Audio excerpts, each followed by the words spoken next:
So for the first step of the experiment, what I need to do is I need to cut this cabbage into fourths to make it easy to boil, and then bring my pot over here to boil. So we're gonna wait for me to cut that and get that water boiling, and we'll be back.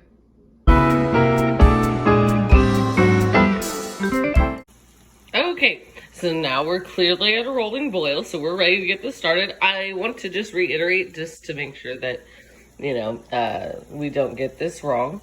So the number one thing that you need is a red or purple cabbage, however you want to call it. I call it purple because it's purple, but you do you. So you need to have this type of cabbage. Because if you don't, you're not going to get the type of water that comes from boiling a red cabbage. So what we're going to do, because that's in the specific makeup of this cabbage is what makes this experiment work right. So what we're going to do is we're going to put our cabbage forth into our boiling water. Make sure that you do this with parents around, of course, always safety first. And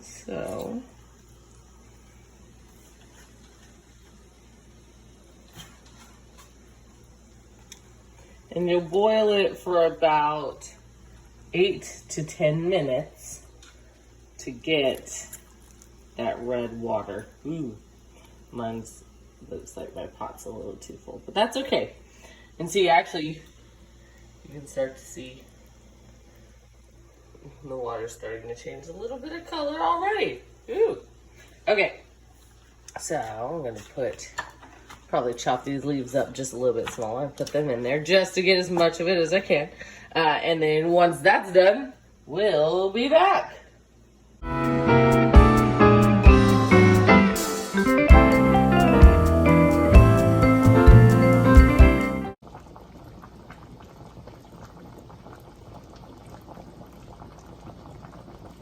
Okay, so the boiled cabbage is finally done. Mine sat a little bit longer than I said, but that's okay.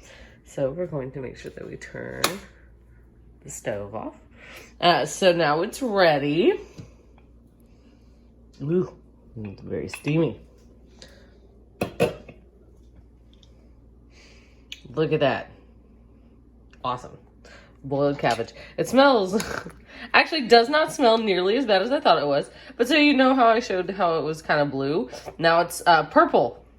So it is, you can see kind of that the color in the cabbage has dulled out as well. So I'll be straining this and then taking the boiled cabbage water back to the library to use in the experiment. So I will see you there.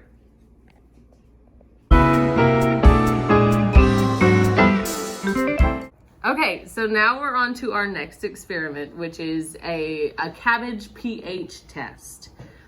So what that means is what I have right here. So you saw earlier at home, or at my home, I was boiling cabbage. This is our cabbage water. It's nice and dark. It's a really, really dark purple. So what's gonna happen is on the table here, I have a whole bunch of different stuff. So I have like white wine vinegar, water, rice vinegar, baking powder, Dr. Pepper, soap, baking soda, citric acid, baking soda, washing soda, hand sanitizer, salt, honey, and vegetable oil. So what I'm going to do is I'm going to take each of these and I'm going to pour it into this cup, and the cabbage water is going to change color based on the pH of what I put in it. That way you can actually tell whether something is a base or an acid. So what I'm gonna have you guys do is, as I put these in and kind of mix them around, I'm gonna have a pH scale up above, and I want you to see where it falls on the pH scale, on whether it's high in alkalinity, which means that it's a base, or if it's high in acid. All right, so here we go.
as you can tell, I just grabbed a whole bunch of random things that we had here at the library as well as at my own house to do this experiment.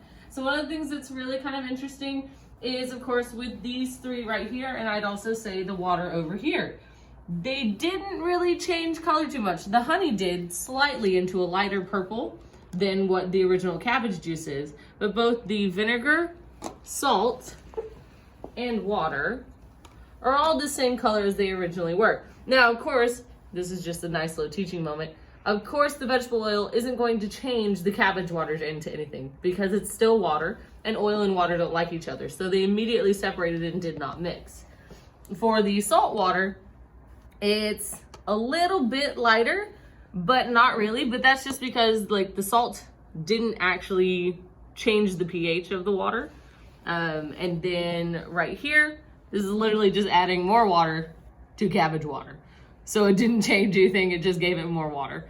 But so what I wanted to look at here is on this, we're going to put these in order from most base to least base. So, most base to most acidic, that's what I mean.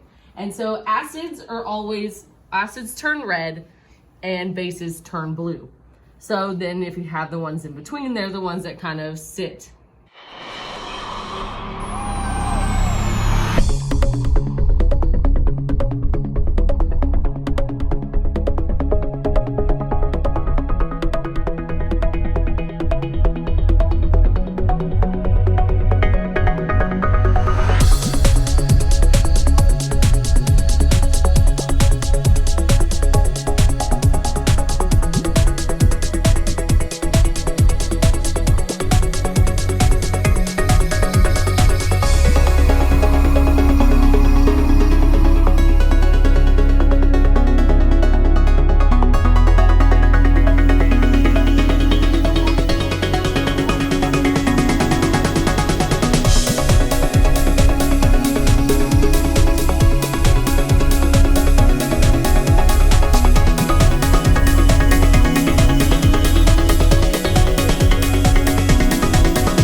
All right, and so as you can see, this is at least according to me and the stuff that I used. The thing is, everything has its own pH. So depending on like what brand of soap you use, what type of vinegar you use, what type of soda you use, it's all going to be different, which is what makes this so much fun. Now, fun little fact right here is this guy here, which is the washing soda, which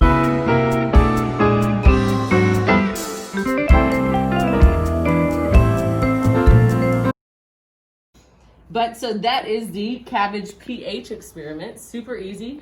All you have to do is boil some cabbage and you can test out whatever you have in your house to see what happens. But that's all that I have for today. And so I'll see you guys in 2 weeks. Bye!